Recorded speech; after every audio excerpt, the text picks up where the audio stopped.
The end of the day, and I hope you'll stick around because you'll have the opportunity to hear from a couple of award-winning companies and individuals who are really making a difference in protecting the hearing of the people who they serve. And so these are some of those real-world examples that really can get us fired up at the end of the day. My name is Ted Madison. I'm an audiologist and a CAOC course director in St. Paul, Minnesota.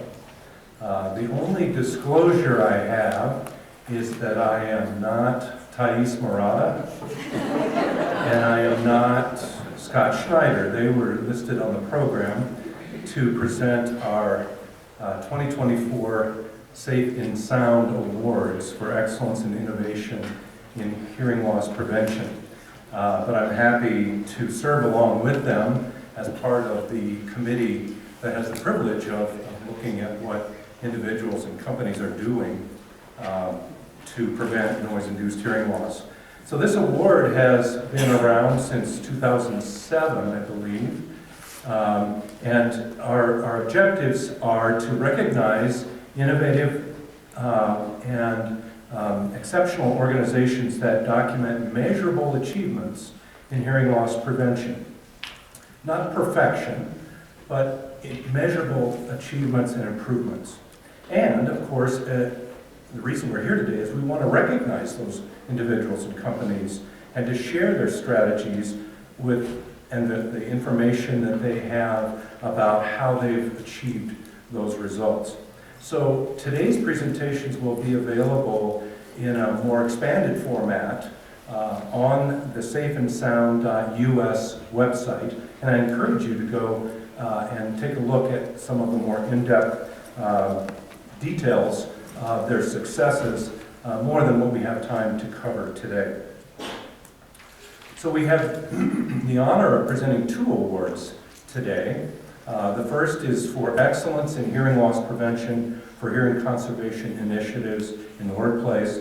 And the second award is for innovation in hearing loss prevention, which is open to any industrial sector, institution, or individual. So today we have a corporate award winner as well as an individual award winner. And I know there are other award-winning individuals and organizations out there, and we're looking to you to help us find and identify those folks. Perhaps it's the organization you work with or someone you know. And the good news is you can nominate yourself, your company, or a peer that you know of who's doing innovative and excellent work in this area. The nominations for next year are for third-party nominations are due June 8th of this year, and for self-nominations you have until August 18 of 2024. And on the safeandsound.us website you can see exactly how to apply for those. So I want to thank the other members of the Safe and Sound Committee. Thais Murata is our fearless leader, and Scott Schneider has been also very helpful in getting us through the process and contacting everyone. Lori Wells, Ben Roberts, and Dennis Driscoll. Thanks to all of you. It's a really fun and interesting program because we get a chance to really look and see what are people actually doing that's working and what's new and different. We also want to take a moment to thank NHCA and CAOC for sponsoring this award program, and everybody who submitted an application for the award. If you did submit an application and you weren't selected to receive the award, that doesn't close the door. We invite you to come back and share with us what you've done since your first application and tell us how we might be able to recognize that. And of course, we want to congratulate the 2024 winners of our Safe and Sound Awards. So without further delay, our first award, the 2024 Safe and Sound Excellence in Hearing Loss Prevention Award, is being given to the DOW Chemical Company. This global company is recognized for its commitment to finding and implementing solutions to high noise and communication challenges in their facilities, and exploring innovative, leading-edge best practices. An awareness-raising effort to change a culture that had not previously prioritized noise among its operation improvement. These efforts triggered many successful interventions. Support and enthusiastic buy-in from all levels of the corporation followed, and noise solutions became prominent in the global improvement agenda and the total worker health efforts. The overall strategy included identifying high-priority noise risks using the recommended exposure level of 85 dBA with a 3 dB exchange rate. Using those measurements to make a case for change, setting goals to fix the problems, and tracking progress over time. In addition, they implemented a more robust hearing protection scheme that involved earplug fit testing and expanded training while long-term fixes were completed. They've developed and are executing a truly exemplary hearing loss prevention program. It's my pleasure to introduce Sarah Joswiak, the EH&S Expertise Improvement Manager at Dow Chemical Company.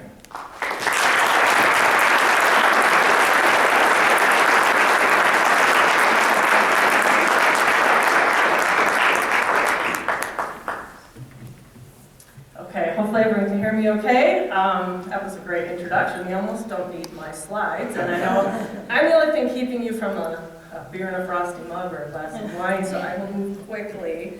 A little bit about myself. I'm a seasoned industrial hygiene professional, so that means I am old. I've worked for an array of corporations throughout my life, one of which was the National Safety Council, where I met actually Susan Cooper for the first time as a KOC liaison. So I stepped off my career, had some children, and came back to a different company after they were in kindergarten and above. Got my CIH much later in life, and then ended up here at Dow, which is honestly the greatest place I've worked. So that's a little bit about me. So when I passed the CIH, my goal was to present at the AIHA and then follow up with this. But actually I had, I think Wade, who's back there from NIOSH, come up to me and asked that I should maybe consider applying for this, which I was planning to do anyway. So with that, a little bit about Dow. So we operate over 100 manufacturing locations in over 30 countries. We have about 37,000 employees worldwide, and we do about $57 billion in sales as of 2022. And really the point that you really need to focus on is that next bullet. So Dow's ambition is to become the most innovative, customer-centric, inclusive, and sustainable material science company in the world. So sustainable is really what I want you to come away with here. Sustainability in all things. And I'm going to just skip by the products. We do have 7 people here today for this award, but this list is really the people that are in the weeds with noise, with audiograms, with recordability, with noise control, with the plans, the love plans. And if you take away anything from this slide, I hope it is that it's a team, and it's not just one EHS person pushing it up a hill. It's industrial hygiene at a corporate level, at a regional level, at a local level. It's our engineering group, and it's definitely health and operations. And unless all of those pieces work together, noise doesn't work. It's a very complicated hazard. So this learning outcome slide, I'm just going to gloss over. Like Ted said, go to the Safe and Sound website and look at the long version of my presentation, which was an hour, which really kind of goes over the things that we learned. So we did learn you need targeted hearing protection solutions. We learned fit testing is important. We learned there were gaps in the hamster wheel of what is OSHA training.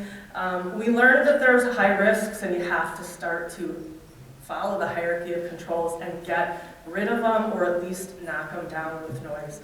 Because that last presentation, right, people don't perceive noise to be a risk. Once you identify them, you have to prioritize what that list looks like and start doing something and fixing these problems, which we have done a lot of that, and we're still doing. So the one-pronged approach really, I think, Mary at the beginning of the day really resonated with me because the traditional way is you follow OSHA, you do some monitoring, some area samples, personal samples, you do some audiometric test, you're giving people hearing protection, you make them wear it, you use the stick, do some training and you document all that. And at the end of the day, your outcome is hearing loss. And that's really what happened to us. At the end of the day, the outcome is hearing loss, which isn't what anyone wants. And it's definitely what DOW does not want. And when you're a company like DOW, you're sort of left with slips, trips, and falls, and hearing loss because we do so well at controlling hazards here. So really our idea was how do we get out of this compliance mindset and move over to control. Stop managing all this risk and reduce it instead. Because when we do record hearing loss, it's not received well from the plant, from the leader. They're in shock. How did this happen? I don't understand. We follow this. You know, all the things. You get a lot of controversy and pushback. And so it was really, we really did have to swivel people around. So that became the two-pronged approach, right? So we do have aging plants. We do have a lot of equipment. First thing is to get better hearing protection in place. Do that now. Fit test it and make sure it fits people, and augment the training where there are gaps. Not just employee training, but engineering training as well. DOW has a lot of engineers that work there, mainly chemical, and they know almost nothing about noise. We have one resource, she was supposed to come today, but she got ill and had to cancel, but we lean on her hard because it's really something that people don't understand because it is complex. So once you have that sort of in place and you can hopefully stop the progression of hearing loss, what's next? The next thing is identify where these problems are. What are those high priority risks? Where are they? Can you put them in a list and start at the top and start fixing them, doing something? And really that's what we did. So you'll see throughout this quick presentation, P1 means priority 1 for us. It's a risk assessment process, which just means it's the greatest risk to our employees. And so that's really likely the group of people we're going to see something negative on the other side, like an injury or illness. So really what makes this process work at DOW is the total worker health goals. So they are back to sustainability. They are part of our culture, the 2025 sustainability goals. Run from Jim Fitterling all the way down. It's nothing that Sarah's pushing up a hill. It's something that comes from leadership down. It's tracked and there are metrics and it's something we do because it's who we are. So there are 3 pieces to that: healthy people, culture, and workplace. And workplace is where this fits in. The P1s are not just noise, so we include chemical, ergonomic, biological, I think, in that. But shockingly, noise represented about 80% of our risk. Our highest risk at a chemical company actually was noise. Probably again back to we know what to do with chemicals because we hire chemical engineers. And then back to that perception, you would never allow somebody to inhale a horrible chemical. You would never allow chemicals to spray out of pipes. Even ergonomics, we would never ask somebody to push a 55-gallon drum full of something. But for some reason, we do seem to accept noise hazards and risk, and I don't know why that is. It's almost like we ask people, like, which sense would you like to lose?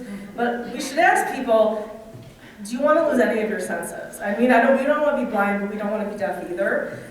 So really, that's where we're heading. We have a lot of noise risk. We have to look at it, and we have to address it. So really, that's what we started to do, started to eliminate some of those risks.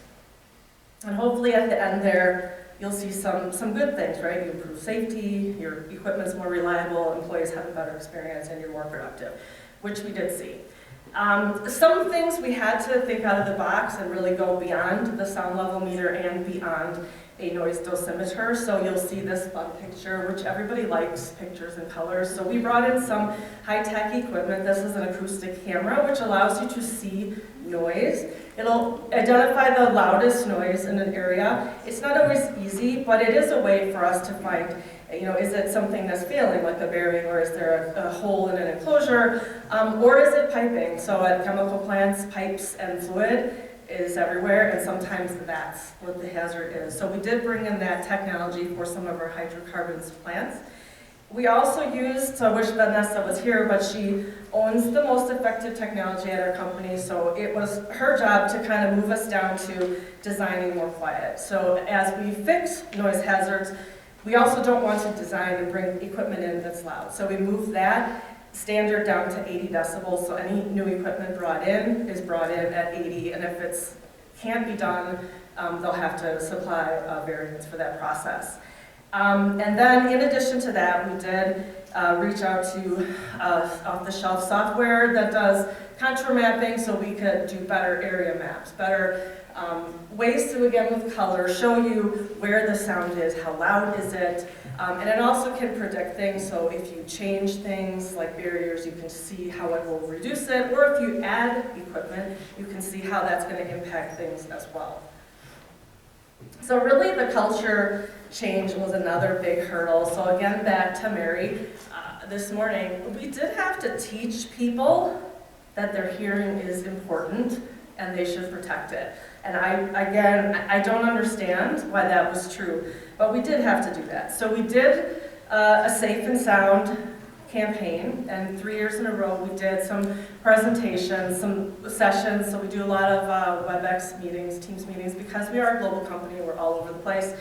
But these kind of fed into COVID in a nice way. So the first one we did was really to introduce the problem so people knew how big our problem was, or how large the elephant in the room was. So we included myself, an occupational health physician, and Vanessa, our engineering resource. And the three of us sat at a panel and sort of explained, this is how big the problem, this is where it is, this is what happens to people when they are getting older, and this is why it's important, this is the equipment we can use instead, things like that. The second session then the following year sort of took 5 leaders that took our message to heart and went to our plants and took action and did great things, great stories to tell. So we highlighted those leaders in a session, again, a global session, where they could share what they did to show people it can be done. You can design things quiet, it doesn't have to be loud, and actually it doesn't have to be that expensive. Some of our solutions were very, very affordable in the long run, and people were happier. So that was the next one, and then the third one was an actual training course designed at our engineering groups, our improvement engineers, our mechanical engineers, people in maintenance, to help them with common equipment. So most of our plants have pumps and blowers and air. So it's things that we could, okay, this problem is probably everywhere. Let's have a class to help you wrap your head around this. So that was Safe and Sound. Along then with the culture change, we did another series called Listen Up, and this was last year. So this was a special emphasis program where we have a video, like a group, a TV group that does videos for us, so they're very professional, really awesome. And we did a bunch of videos that we could send out through corporate email. So we first created a web page called Listen Up. We put lots of resources there, things where people can pull off training and videos to help them with their journey. And then we also first did some personal stories. So we used our occupational health group and found 8 employees at our company who have hearing loss. Not occupational hearing loss, but hearing loss. Some of them were born with it. One gentleman was in the military. One person would sleep with earbuds in at night and has noise-induced hearing loss because of that. Some people have a genetic disease and they're watching their hearing go now. And each one of these people we interviewed and recorded it, and then used our video group to splice some videos together to share their story so they could tell you what it was like to not have great hearing and really kind of get you to get to the heart of why we care about this. That was very successful. We used high-level leaders to release those videos each week. A different one came out. And then after that, we did an operation perspective. Okay, so I'm going to wrap it up. I have 2 minutes. So the operations perspective, we asked our loudest plants, the employees, what it was like to work there, and all the words that they gave us, we used our EHS people to speak their words in their native tongue, and we put videos together with our 4 pillars of health. So I think that you saw 2 of those videos. They're very moving to hear people in Portuguese and German and everything say what it felt like. So that was that. In the end, we have had over 90 improvements to date. This is just the list in the long program, which is not an all-inclusive list. Again, 1,200 employees so far, probably more, have been removed from hearing conservation programs, over 90 improvements. We have had cost savings because of removing people from hearing conservation, and our Shining Star site here in Kendallville actually just avoided hearing conservation altogether and just did engineering according to hierarchy of controls instead. Future is just to integrate this in worker health and do more preventive maintenance. And we did learn a lot, so honestly what gets measured gets done. Engineering gaps have to be addressed. Sometimes consultants are helpful. Noise often is connected to equipment maintenance issues and productivity and reliability, so that's a win there. Noise solutions exist, but they're extra. You have to ask. It's the craziest thing ever, especially with forklifts. And then many solutions can be simple and affordable, and it's really not that hard. So we're very proud and thankful for this award.